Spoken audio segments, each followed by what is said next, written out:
And the October 26th fresh presidential election registered a low voter turnout that has raised questions about the legitimacy of the poll. A section of the clergy, local and international observers have called on political leaders to urgently engage in dialogue to identify ways forward, including addressing long-term electoral reforms. As Patrick Amimo reports, even the calls for dialogue have split the country down the middle. President Uhuru Kenyatta, who contested the repeat presidential poll on a Jubilee Party ticket, was Monday declared president-elect. IEBC said Uhuru's win met the constitutional threshold. In his acceptance speech, the president said the result validated his win in the August 8th election, which was nullified by the Supreme Court. So primarily it's a question of him validating his win, and secondly, trying to demonstrate that his win is valid. If you look at it again from the perspective of those who are saying this election was even more shambolic than the other one, then you can again talk about validation. And what comes to mind quickly are like the numbers. Many feel these numbers have been fabricated or massaged. The repeat election posted a low voter turnout with only 38.84% out of the estimated 19.7 million registered voters casting their ballot. Kenyans are now debating about the legitimacy of the just concluded election. If the president does not find a way of reaching out and reinvigorating national support, yes, he is validly elected today, but he will be easily a lame duck president. And that's why I think what is important is for all political parties right now, and especially the presidential candidates, and in fact even NASA itself, to push IEBC to come very clean and verify, one, the percentage turnout, and have it correspond with actually the actual number of voters who turned out to vote. Roughly half of this country have issues and questions with his presidency, even if he's sworn in. That is how the legitimacy question comes in. Normally, when you beat your opponent, even if it's by one vote, he has big numbers, but you have beaten him. He accepts, goes home even crying, but he has accepted. The issue of legitimacy, which is it's an issue of a political judgment.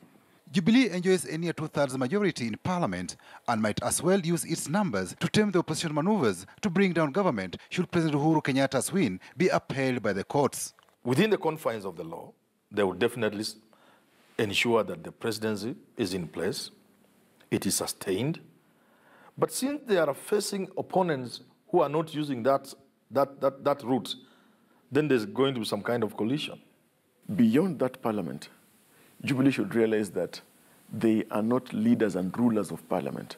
So Jubilee, I think, is walking a very tightrope, a very slippery ground.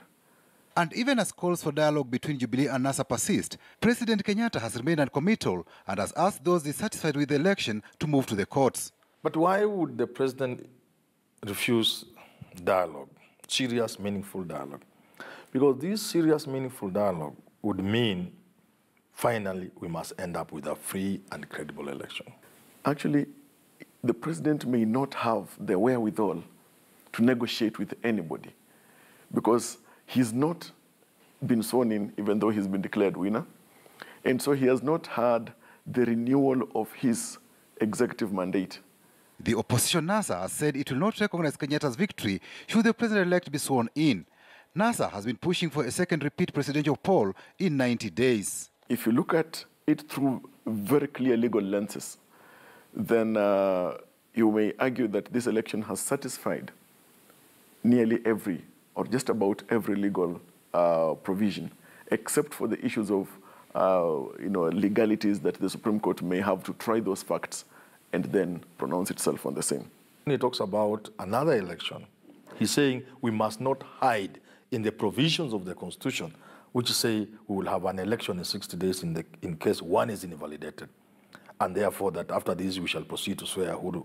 That is hiding in the Constitution when you conveniently forget that you have created that government in complete disregard of the provisions of the same Constitution. Despite the fact that no election in Kenya has returned 100% voter turnout, a section of NASA politicians have argued that the 61% of Kenyans who failed to participate in the repeat election are their sympathizers. There is no way NASA can claim that those who didn't turn out to vote were their supporters. What NASA can claim, and which to me is true, is that people listened to Raila when he said, ignore this election. There are those who last time went to vote because they took time off work. There are those who did not vote because they are just tired of the politics in the country today. And then again, there are those who just are disillusioned by the lack of a credible, inspirational, and optimistic leadership. Those keen to file petitions in the Supreme Court challenging President Uhuru Kenyatta's win have until Monday midnight. This week, Kenyatta said his victory was likely to be subjected to a constitutional test through the courts. Kenyatta said he was ready to meet his rivals in court no matter its outcome. Patrick Amimo, KTN News.